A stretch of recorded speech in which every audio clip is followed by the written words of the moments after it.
T'as-tu un micro?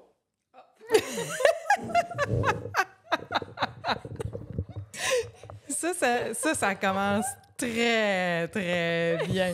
Alors là, on vient de voir Laurie dans toute sa splendeur. Hey. Bonjour tout le monde! Aujourd'hui, dans l'épisode, on parle de volonté, de motivation. Et vous allez voir que Laurie, des fois, elle n'a pas ben. On va se servir de elle pour vous expliquer le contexte. Pas le contexte, le cortex! le rôle du cortex singulaire antérieur, le CCA, dans le développement de la motivation et de la volonté. Ce que vous allez apprendre aujourd'hui, c'est que ça peut, comme un muscle, se développer. Alors, aucune excuse, c'est pas figé dans le temps. Il y a du travail à faire, ça se fait, vous allez voir, c'est très, très simple. Hey, je bafouille! Très simple, voilà! On y va!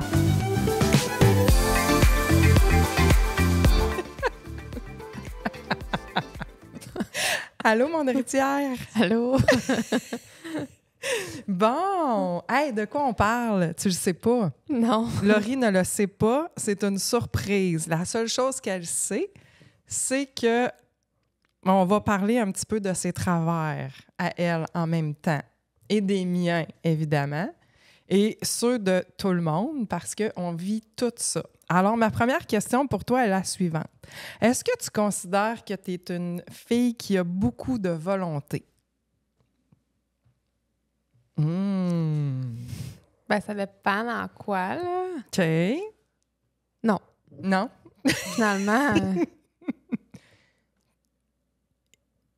Hein? Ça demande réflexion. Tu as de la volonté dans quoi, genre? ça, je Je me vais demande. me prendre des notes. Tu as de la volonté dans quoi? Ben, c'est quoi la définition de volonté? Ça dépend, là. Ben, mettons, rentre là-dedans, volonté, motivation, puis tu vas déployer l'énergie pour faire des choses, tu as la volonté d'accomplir des choses, d'atteindre des objectifs. J'ai la volonté de prendre soin de moi. OK. Ça, je l'ai. OK. Et tu entres là-dedans quoi? Avoir du temps de pause. Et voilà, on est dans les vraies affaires. Avoir du temps de pause.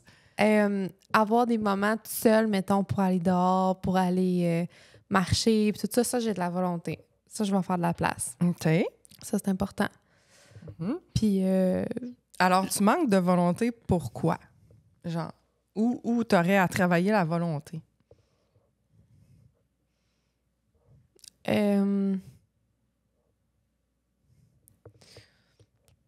ben, pour tout ce qui est organisationnel, là. OK. Toute ma Genre capacité quoi? d'organiser. Ben, organiser mon horaire,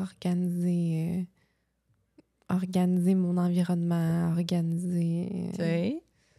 Ouais. Ça, je manque un peu de... Tu manques un peu de volonté. Ben, je l'ai pas naturel, ça, c'est sûr. OK. Je manque de volonté pour m'améliorer, mettons. OK. Puis, admettons là, que tu as une situation là, que ça te demande un peu de volonté, de motivation, il faut que tu passes à l'action, c'est difficile. Admettons, c'est le bordel dans la salle de bain, c'est un exemple que je te donne. Très réaliste. Puis, c'est quoi le processus qui va se passer dans ta tête? Parce que je vais me servir de ça, parce que là, c'est pas juste Laurie, là. Tout le monde à la maison, on vit ça. Et sûrement que notre caméraman, JS, va se retrouver peut-être dans quelque chose. Parce que Pas tantôt, sûr. on en parlait, puis j'ai dit « Ah non, moi, j'ai dit JS, c'est sûr, tu vas retirer des affaires de ça. Ah, OK. » Mais en tout cas, je reviens à mon exemple. J'allais OK? dire, il a l'air ordonné. Il a l'air ordonné. Ben, il doit l'être un petit peu. Je reviens à l'exemple de la salle de bain. Qu'est-ce qui va se passer comme processus? Tu sais, dans ta tête, là. Comment t'opères dans ton manque de volonté? C'est ça que je veux imager pour que les gens puissent avoir une référence. Puis eux, ils se ramènent à dire comment je processe dans ma tête quand je manque de volonté et pourquoi, qu'on arrive à comprendre et comment on peut changer ça. OK? Je comprends pas ta question. Ben en fait, là, toi, là, ta salle de bain, c'est le bordel actuellement, là. Bon, C'est pas ma définition de bordel, là, mais c'est des choses qui traînent. il y a des choses qui traînent. Bon, mais il y a quelques minutes, notre caméraman a dit « La salle de bain est où? » Ouais. Puis là, t'as dit « Oh boy! » Ouais. Parce qu'il s'en allait dans ta salle de bain. Donc, il y a comme il y a un inconfort. Ouais. Bon, OK. Donc, la salle de bain n'est pas au top. Non. OK. Qu'est-ce qui se passe dans ta tête? C'est quoi le processus? Tu sais que peut-être tu as un ménage à faire. Là. Ouais. OK? Quand est-ce que tu vas le faire? Elle cherche. Ça veut dire c'est loin dans mes priorités. Quand les autres priorités vont être passées. OK. Alors, pourquoi? Pourquoi quoi? Qu'est-ce qui fait que c'est pas en liste de priorités? C'est quoi l'analyse dans ton cerveau que tu fais pour le mettre dans le bas des priorités? Ça presse pas. Ça presse pas. OK, parfait. Ça, c'est une excellente réponse. Je suis sûre qu'il y a plein de monde qui se reconnaissent là-dedans. Ça presse pas. J'ai le temps. Ensuite?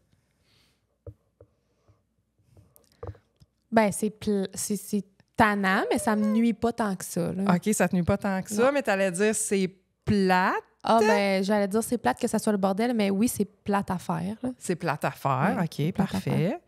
OK. Puis est-ce que tu te poses la question, dans le moment présent, est-ce que ça m'apporte quelque chose? Tu te dis ça, toi, des fois? C'est comme, je fais pas ça, tout de suite, ça presse pas, c'est pas si pire. Il y a personne qui vient à la maison, j'ai le temps en masse. Puis de toute façon, dans les médias, ça m'apporte pas grand-chose. Tu te dis ça dans ton processus mental?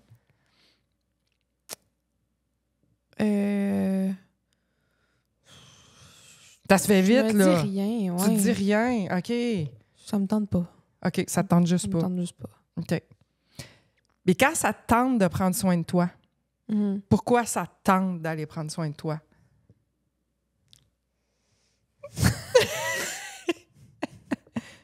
Hein? Quand ça te tente d'aller... Ah! C'est le fun, OK, c'est le fun. Donc, ça te procure du plaisir. Oui, c'est ouais, ça me fait sentir bien. Ça te fait sentir bien, oui, OK. Mais quand tu choisis d'aller t'amuser, tes chasublés, admettons, souper, peu importe, alors qu'il faut que tu travailles sur tes projets puis que tu as des deadlines, qu'est-ce qui fait que tu vas choisir d'aller t'amuser plutôt que de t'asseoir et de travailler? Ah, c'est juste...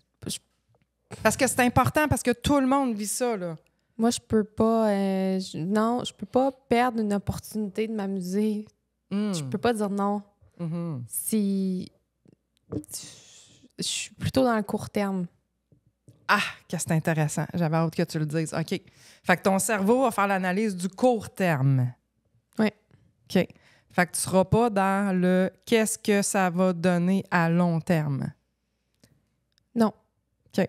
Ben oui, mais je vois pas de... Tu sais, c'est sûr que je suis pas de nounoune, là. Tu sais, s'il y a des conséquences graves à long terme, je veux dire, je suis capable de voir ça, là. OK. Mais s'il y en a pas... OK. Non. OK. Alors, ma deuxième question primordiale, on a parlé de volonté, on peut mettre la motivation là-dedans aussi, mais est-ce que toi, tu as une tendance dans ta vie à procrastiner? Pas pantoute. Pourquoi c'est si spontané comme réponse? C'est si impulsive? Ben oui, je procrastine. T'es sarcastique, Je là. suis une procrastineuse. OK. Experte. OK. Sais-tu comment on fait pour travailler ça? Probablement. Parce que les gens, souvent, ne savent pas comment travailler ça. Tu sais, on pense que avoir de la volonté, on pense que c'est tu l'as ou tu l'as pas. On pense que, tu sais, il y a des gens qui ont beaucoup de volonté, il y a des gens qui sont disciplinés, il y a des gens qui sont motivés. Puis on se dit, ben voyons donc, tu sais, il est donc bien intense, elle est donc bien motivée, comment qu'elle fait? Moi, je suis pas capable de faire ça. Comment qu'ils font pour aller 5 fois par semaine au gym? Moi, je suis pas capable de faire ça. J'aime pas ça quand ça fait mal, quand ça me demande trop d'efforts. Tu sais, c'est difficile, tu comprends? Puis on se dit, mais comment les gens font pour faire ça? C'est quoi la recette miracle pour travailler la procrastination, travailler notre volonté, travailler notre motivation à faire quelque chose, à accomplir quelque chose? Est-ce que tu sais comment? Est-ce que tu sais quelle partie de ton cerveau est responsable de ça?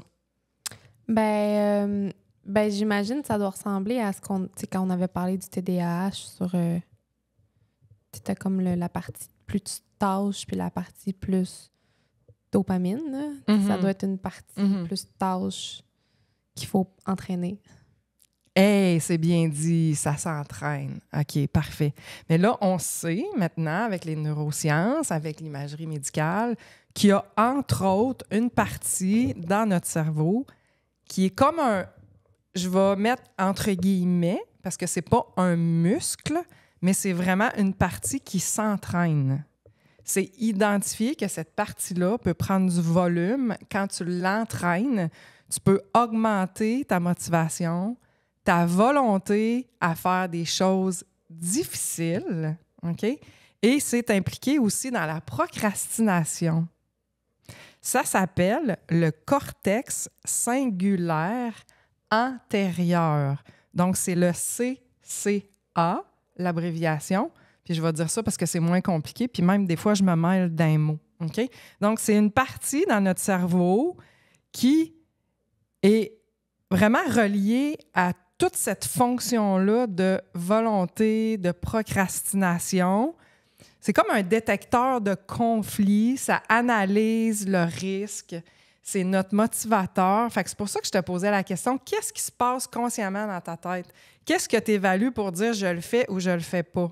Tu sais, admettons, moi, dans ce temps-ci, là, c'est l'été, il fait chaud, il fait beau, c'est la crème glacée, c'est toutes ces affaires-là. Hein?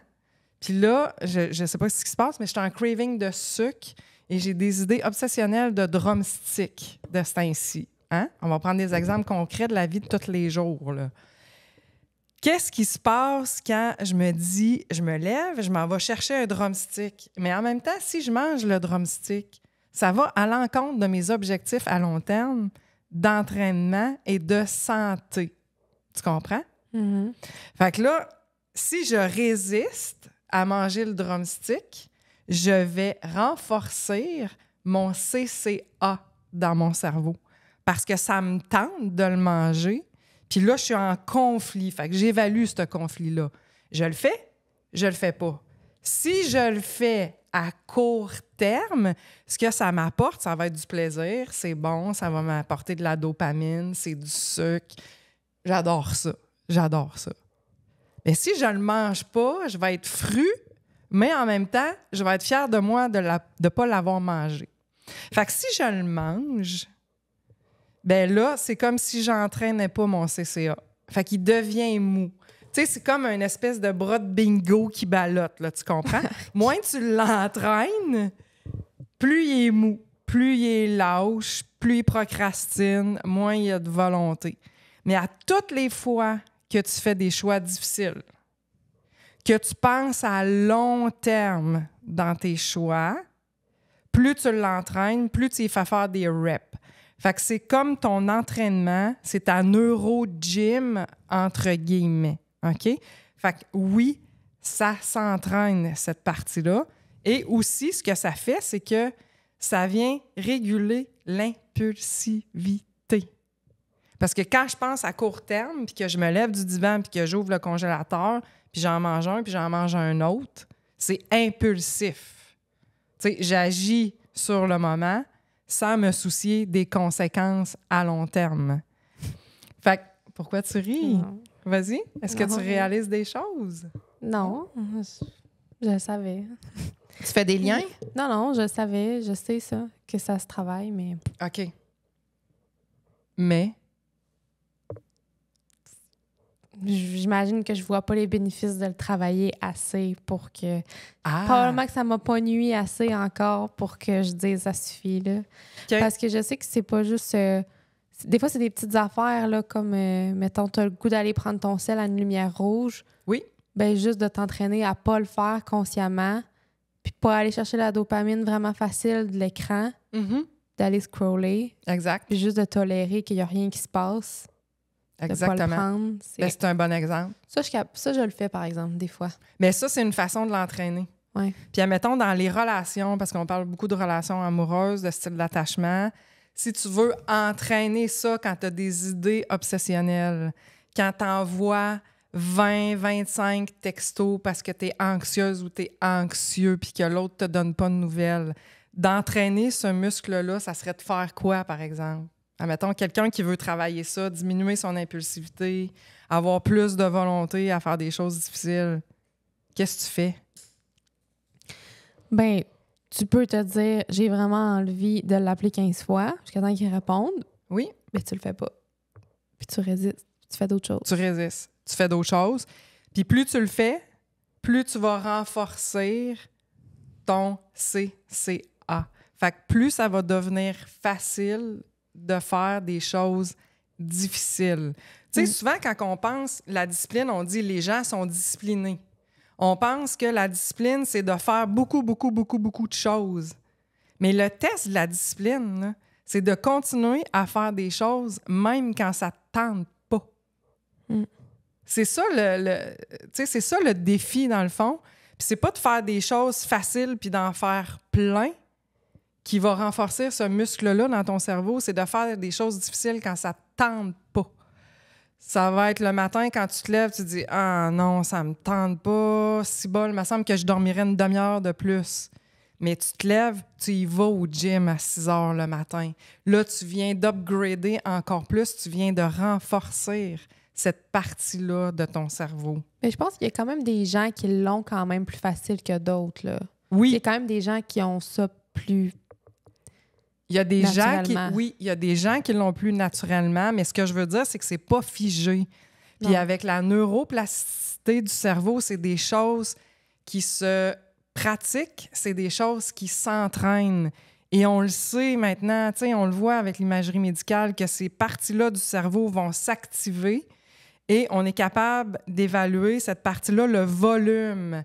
Est-ce que ça prend du volume ou est-ce que ça perd du volume? Puis il y a des études qui ont été faites par des chercheurs allemands qui ont démontré que chez les personnes qui procrastinent, il y a 2 zones qui sont impliquées. Tu sais, dans l'épisode de la semaine passée, tu parlais de l'amygdale, puis je te disais « on va en parler. » OK? Chez les procrastinateurs, l'amygdale a un plus gros volume chez cette personne-là. Parce que eux, leur tendance, c'est le scénario plus catastrophe, c'est les scénarios négatifs.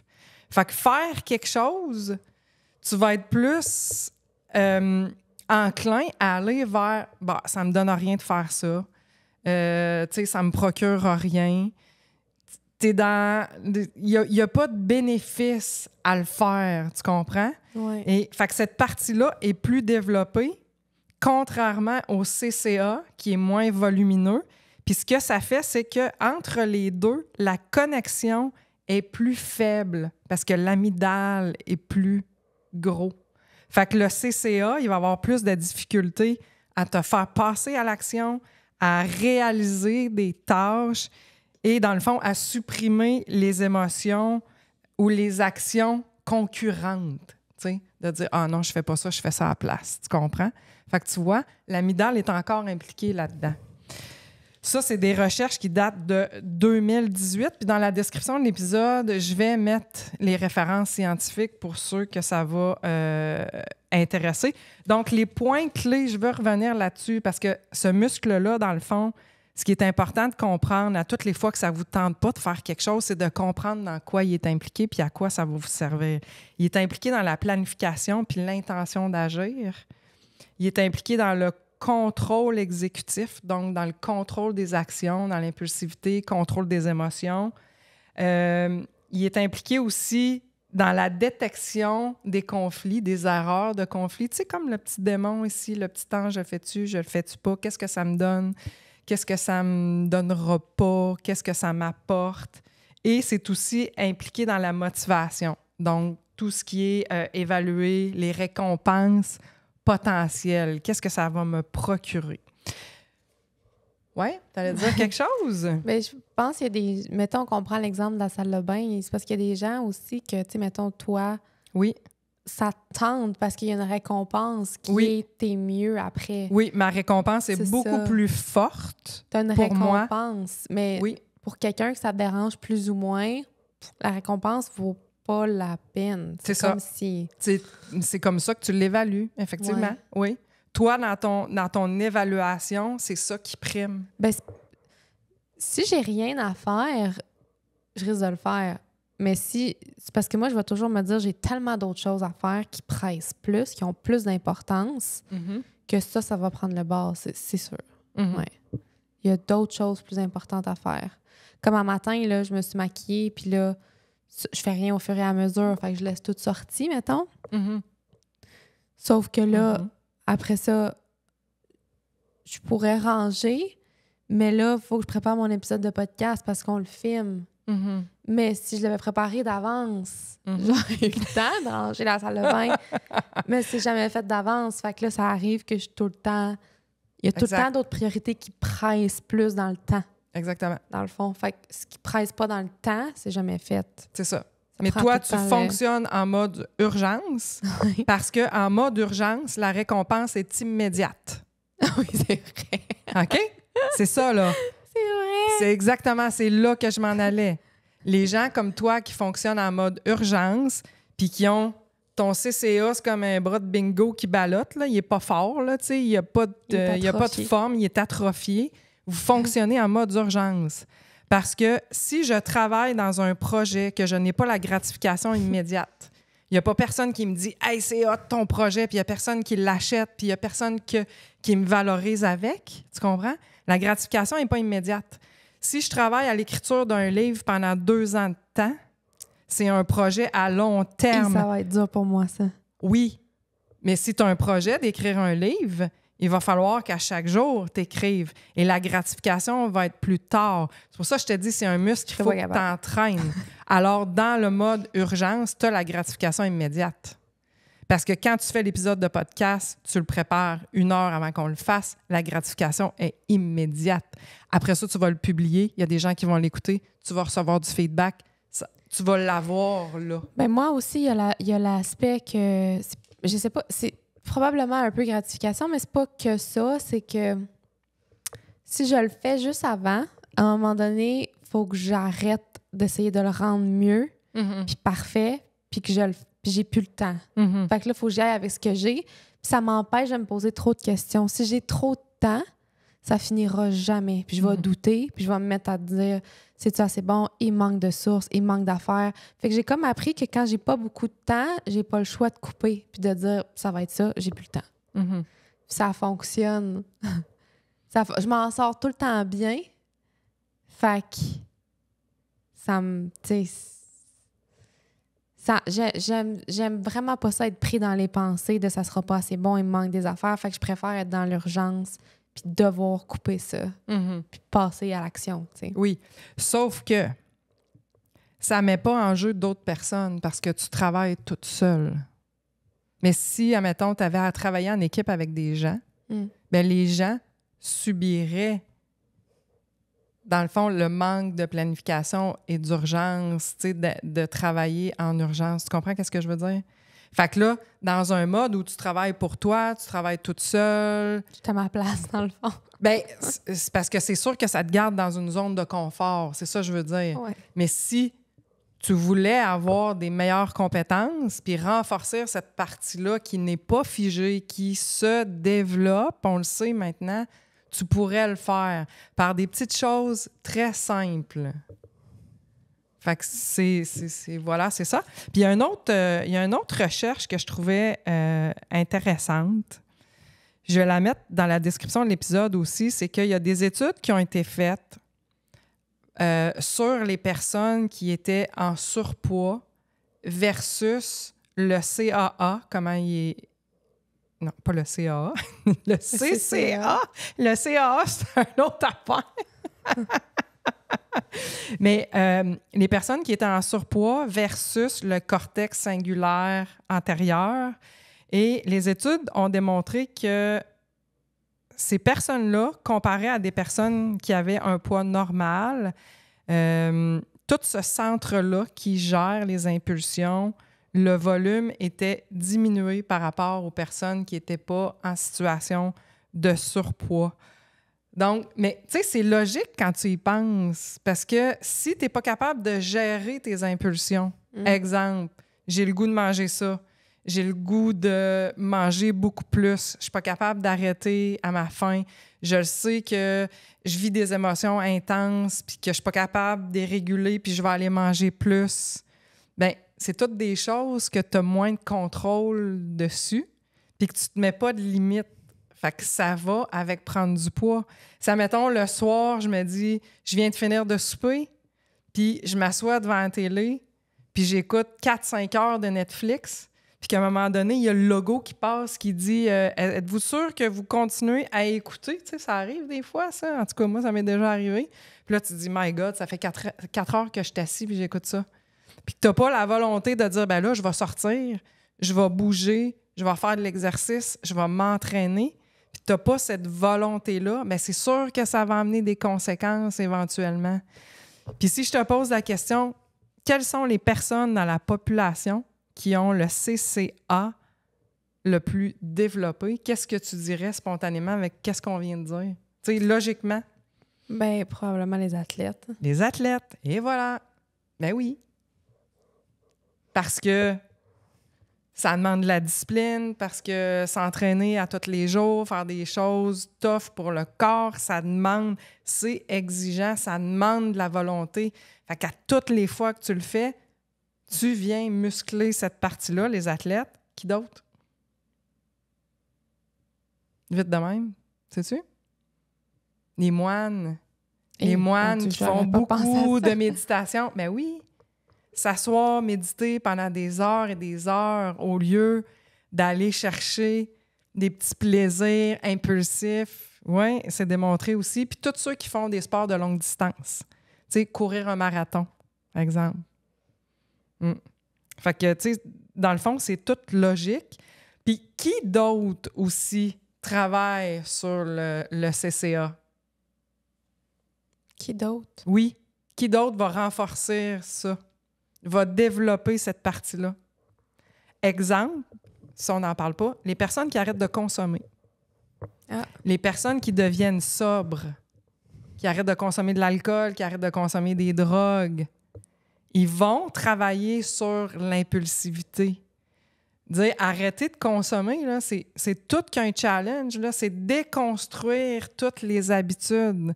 Fait que quand tu as le goût d'utiliser la substance, puis que tu le fais pas, mais à toutes les fois, tu viens renforcer ce centre-là qui est responsable de la volonté. Les gens qui travaillent sur eux, qui changent leur comportement, tu vois, ça renforce aussi. Quand tu apprends des nouvelles choses, des nouvelles compétences, quand tu vas, je sais pas moi, commencer une business, ça te demande de l'effort constant, de la volonté, tu as des challenges que tu vas dépasser, mais ça, c'est toutes des façons, justement, de développer cette partie-là. Fait que c'est quand même intéressant. Fait que là, il faut se dire, la leçon, c'est de dire, c'est pas figé. Puis moi, quand j'entends les gens dire « Ouais, mais toi, t'es discipliné, t'as de la volonté de faire ça. » Non. Il y a des fois, c'est tough, là. Puis là, pourquoi j'en parle là? Puis souvent, moi, tu sais, les thématiques de mes épisodes, ça va avec ce que je vis. Puis moi, actuellement, je suis dans une phase que c'est difficile. C'est difficile d'avoir plus de discipline. C'est difficile de m'entraîner. C'est difficile de faire attention à ce que je mange depuis 3-4 semaines parce que je suis sortie de ma routine avec le contexte de voyage, de vacances. Puis je sens que ça commence à ramollir le CCA. Tu comprends? Fait que là, je me disais, il faut que je revienne à la base. Il faut que je ressorte la théorie.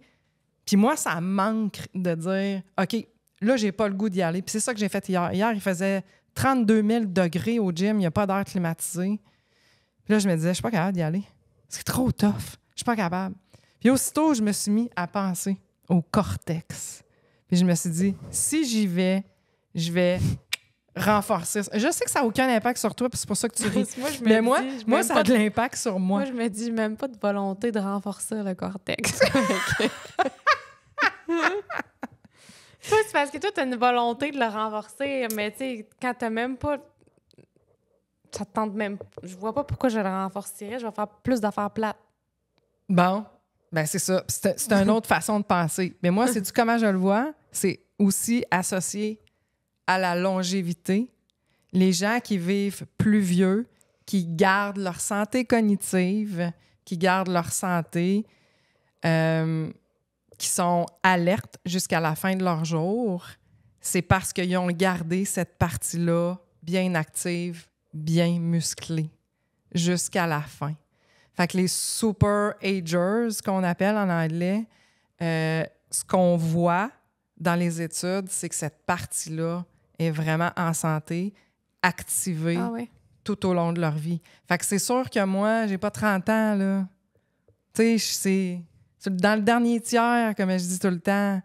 Fait que si je veux garder ça actif et en santé, ben moi, j'y pense. Ouais. Parce que mon bénéfice, c'est la santé et c'est de rester allumé. Ouais, là, puis pour pas que mon cerveau se détériore. Fait que moi, j'y pense à ça. C'est une grosse motivation, là, c'est sûr. Là. Mm-hmm. Ben, tu vois, déjà ça me motiverait plus. Mm-hmm. Même si... Mais c'est ça, mais il y a le facteur temps. C'est parce que quand on est jeune, on pense qu'on a encore le temps. Puis quand on vieillit, on se dit, il me reste pas beaucoup de temps. Fait que c'est ça la différence, je pense. Mais ouais, de ce côté-là, tu l'as pas facile. C'est tough. T'es pas venu au monde dedans. Non. Non. Ben, je pense que c'est de ta faute. Ah. C'est sûr, ça allait se revirer contre moi. C'est ta faute à toi puis Mimi, vous m'avez trop gâtée. Ah, tu penses? Ouais.